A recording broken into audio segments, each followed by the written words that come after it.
उसके बाद हम पढ़ते हैं बेटा, due to root pressure water या सेल सेप जो सेल्स के अंदर होता है can rise in the tube और in the stem in natural condition up to a certain height only.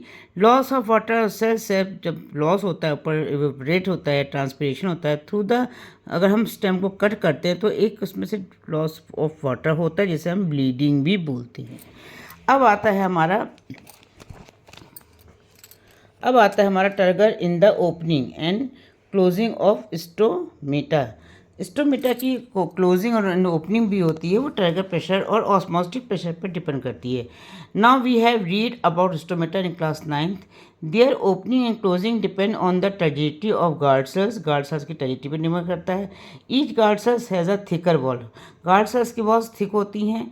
On the side facing the stoma, अंदर mouth की तरफ की जो गार्ड सेल्स होती हैं वो थिक होती हैं, और जबकि उसके अपोजिट जो होती है वो वॉल्स होती है वो थिन होती हैं। फिर क्या होता है, guard cells contain chloroplast. Guard cells में क्लोरोप्लास्ट होते हैं जो कि हम पढ़ चुके हैं पहले भी। As the synthesis of glucose, जिससे क्या होता है फोटोसिंथेसिस के द्वारा ग्लूकोज बनता है। And some other chemical change भी होते हैं। द ऑस्मोटिक प्रेशर भी लगता है इसमें ऑफ द कंटेंट, जो कंटेंट बनते हैं उसमें ऑस्मोटिक प्रेशर भी लगता है ऑफ द गार्ड सेल्स की।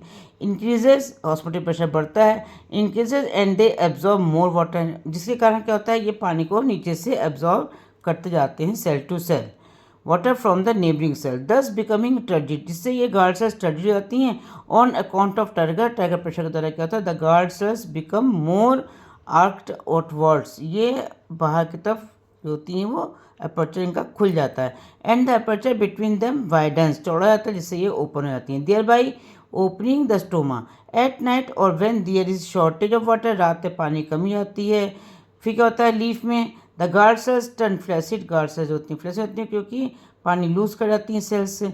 And their inner rigid walls, जो उनके अंदर ये वॉल होती है वो बिकम स्ट्रेट हो जाती है, thus closing the stomatal aperture, stomata का अपर्चर क्लोज हो जाता है। तो now guys we study closing and opening of stomata via osmotic pressure and turgor pressure.